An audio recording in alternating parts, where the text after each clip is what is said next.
En el nombre del Padre, y del Hijo, y del Espíritu Santo. Amén. Señor Dios eterno, alegres te cantamos, a ti nuestra alabanza, a ti, Padre del cielo, te aclama la creación. Postrados ante ti los ángeles te adoran y cantan sin cesar. Santo, santo, santo es el Señor Dios del universo. Llenos están el cielo y la tierra de tu gloria. A ti, Señor, te alaba el coro celestial de los apóstoles. La multitud de los profetas te enaltece, y el ejército glorioso de los mártires te aclama. A ti la Iglesia Santa por todos los confines extendida, con júbilo te adora y canta tu grandeza. Padre infinitamente santo, Hijo eterno unigénito de Dios, Santo Espíritu de amor y de consuelo.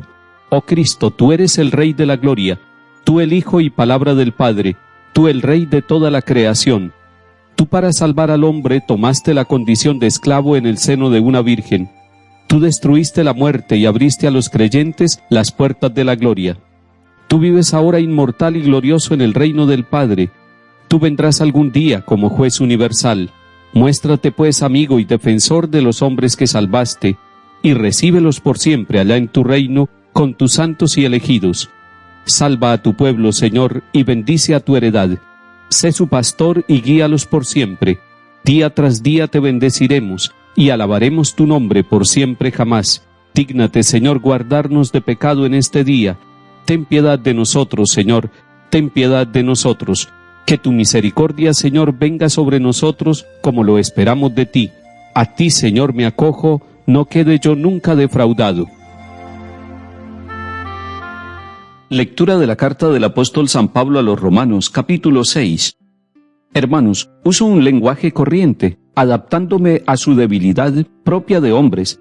Quiero decir esto: si antes se dieron sus miembros como esclavos a la inmoralidad y al desorden, para el desorden total, pónganlos ahora al servicio de la justicia para su santificación. Cuando eran esclavos del pecado, la justicia no lo gobernaba. ¿Qué frutos daban entonces? Frutos de los que ahora se avergüenzan porque acaban en la muerte. Ahora, en cambio, emancipados del pecado y hechos esclavos de Dios, producen frutos que llevan a la santidad y acaban en vida eterna. Porque el pecado paga con muerte, mientras que Dios regala vida eterna por medio de Cristo Jesús, Señor nuestro. Palabra de Dios, te alabamos, Señor. Todos los seguidores de Jesucristo el Señor, usted y yo, hombres y mujeres de todos los tiempos, y también del tiempo de San Pablo cuando escribía la carta a los romanos, todos los seres humanos tienen un antes y un después. Un antes de conocer a Jesucristo, antes de amarlo, antes de vivir según su propuesta, y un ahora, un después, de santificación, de liberación, de vida nueva en Cristo Jesús el Señor. San Pablo, en este capítulo 6 de la carta a los romanos, les está diciendo a los seguidores de Cristo que viven en Roma, y nos hace bien a nosotros también, que ellos se dieron sus miembros como esclavos a la inmoralidad. Miremos más detenidamente. Pablo les está diciendo que ellos antes de conocer a Jesucristo eran esclavos, esclavos de la inmoralidad, y estaban esclavos también del desorden. Si alguien hoy en día, 2000 años después, está viviendo en la esclavitud de la inmoralidad, es porque no ha conocido a Cristo, porque no se ha encontrado con Él, porque no ha vivido la conversión que produce el encuentro con Jesucristo vivo. La Iglesia latinoamericana nos ha dicho que es importante encontrarnos con Cristo, encontrarnos no con una idea, sino con una persona, con la persona de Jesucristo el Señor. Él nos logra sacar de ese círculo vicioso de la inmoralidad y del desorden que va terminando en el desorden total. Él nos saca de esa esclavitud. Muchas personas, hombres y mujeres de distintas edades, pueden estar viviendo en el antes. Les hace falta el encuentro que cambiará sus vidas, el encuentro con Jesucristo el Señor. Y aquí, en Romanos 6, Pablo nos va a hablar de los frutos. Hay dos clases de frutos. Los frutos de la persona que vive el antes, es decir, de la persona que está desordenada, de la persona que está esclava del pecado y de la inmoralidad. Son frutos que avergüenzan a la persona, son frutos que llevan a la muerte. Y también hay otra clase de frutos, los frutos de la persona que se encontró con Cristo Jesús, la persona que fue liberada por Cristo. Ya no son esclavos de la inmoralidad, sino esclavos del amor de Dios, y producen frutos que llevan a la santidad y que acaban en vida eterna. Aquí podemos nosotros revisarnos ¿Qué clase de frutos tiene mi vida? ¿Qué clase de frutos tiene mi familia? En la sociedad hay toda clase de frutos, frutos de muerte y frutos de vida. Pero nosotros, los que nos hemos encontrado con el Señor a través de los sacramentos, a través de la palabra, a través de la oración, estamos llamados a dar frutos de vida nueva para que otros se motiven también a fructificar de esta manera, para que sientan vergüenza, como dice Pablo, de los frutos de muerte donde estaban esclavizados. Termina diciéndonos Pablo una conclusión que él saca para su vida y para la comunidad de los romanos y que es útil para nuestra vida. Dice así San Pablo: porque el pecado paga con muerte, mientras que Dios regala vida eterna por medio de Cristo Jesús, Señor nuestro. Esa vida en Cristo Jesús es la que necesitamos nosotros, nuestros familiares y nuestra sociedad.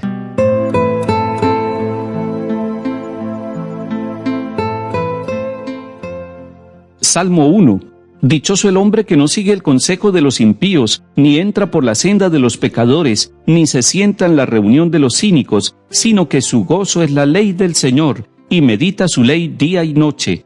Será como un árbol plantado al borde de la acequia, da fruto en su sazón y no se marchitan sus hojas, y cuanto emprende tiene buen fin. No así los impíos, no así, serán paja que arrebata el viento, porque el Señor protege el camino de los justos, pero el camino de los impíos acaba mal. Lectura del Santo Evangelio según San Lucas, capítulo 12. En aquel tiempo dijo Jesús a sus discípulos: He venido a prender fuego en el mundo, y ojalá estuviera ya ardiendo. Tengo que pasar por un bautismo, y qué angustia hasta que se cumpla. ¿Piensan que he venido a traer al mundo paz? No, sino división. En adelante, una familia de 5 estará dividida, 3 contra 2 y 2 contra 3. Estarán divididos el padre contra el hijo contra el padre, la madre contra la hija y la hija contra la madre, la suegra contra la nuera y la nuera contra la suegra. Palabra del Señor. Gloria a ti, Señor Jesús.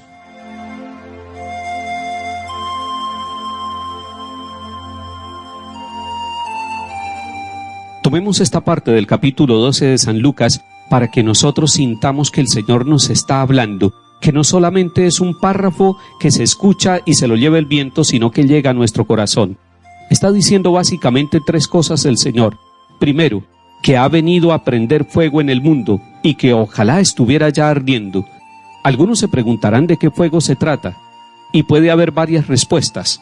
Pero nosotros podemos decir que el fuego del Evangelio, que el fuego del amor de Dios, es el que debe estar ardiendo en el mundo, y es el que necesita el mundo, es el fuego de la verdad, es el fuego de la presencia de Cristo Jesús, que le da a todos los pueblos, a todos los continentes, a todas las naciones, la posibilidad de quemar aquello que es escoria, de purificar las intenciones de hombres y mujeres, para que pueda ese fuego ardiendo en el mundo dejar de manifiesto el tesoro que hay en cada hombre o en cada mujer. Todos necesitamos ese fuego del amor de Dios, es el fuego de su palabra, y así como el oro se purifica de todas las impurezas cuando pasa por el fuego, nosotros necesitamos pasar por ese fuego de Cristo, que Él quiere que ya esté ardiendo en el mundo y en la sociedad. Y si nosotros nos purificamos en el fuego del amor de Cristo Jesús, encontraremos la pureza, la grandeza del tesoro que Dios ha puesto en hombres y mujeres, tesoro de sabiduría, tesoro de inteligencia, tesoro de capacidad de encontrarse como hermanos, tesoro de hacer de nuestro mundo lo que el Papa nos ha llamado la casa común, donde todos tenemos sitio y posibilidad de mirarnos a los ojos, de respetarnos y de reconocernos como hermanos. Lo segundo que nos dice el Señor Jesús es: tengo que pasar por un bautismo y qué angustia hasta que se cumpla. Seguramente los estudiosos nos dirán que el verdadero bautismo no es el que le dio Juan en el Jordán, que el verdadero bautismo de Jesús, por el que siente angustia hasta que se cumpla, es pasar por el bautismo de la cruz, por el bautismo de la muerte. Jesús les había dicho a los discípulos que el que quisiera seguirlo, que tomara la cruz de cada día. Y Él está preparándose y preparando a sus discípulos para pasar por ese momento del bautismo, de sumergirse totalmente en el dolor, en la entrega, en la cruz, para luego resucitar por el amor del Padre y darnos a todos la salvación y la esperanza de una vida nueva. El tercer mensaje que nos da el Señor es: ¿piensan que he venido a traer al mundo paz? No, sino división. Algunos se pueden confundir. Ciertamente el Señor les dijo: yo traigo la paz y la doy no como la da el mundo. Es una paz distinta. Él nos está diciendo que va a traer división. Y la división consiste en que cuando Cristo Jesús entra en el corazón de hombres y mujeres, se dividen porque los seguidores del Señor se van a diferenciar de todos los estilos de vida de aquellos que no han encontrado en Cristo su modelo. Es una división positiva, porque cuando los seguidores del Señor viven su testimonio y su identidad, aquellos que están alejados del Señor encuentran la posibilidad de pasar de las sombras a la luz, de pasar de la mentira a la verdad, de pasar de la muerte a la vida, de pasar del pecado al perdón, a la reconciliación. Esa división hace falta entre nosotros, esa división la trajo el Señor. Que el Señor nos ayude a ser testigos de la verdad de su amor, para que muchos encuentren en nosotros la motivación para vivir la unidad en Cristo Jesús. Que el Señor nos bendiga y acompañe en el nombre del Padre, y del Hijo, y del Espíritu Santo. Amén.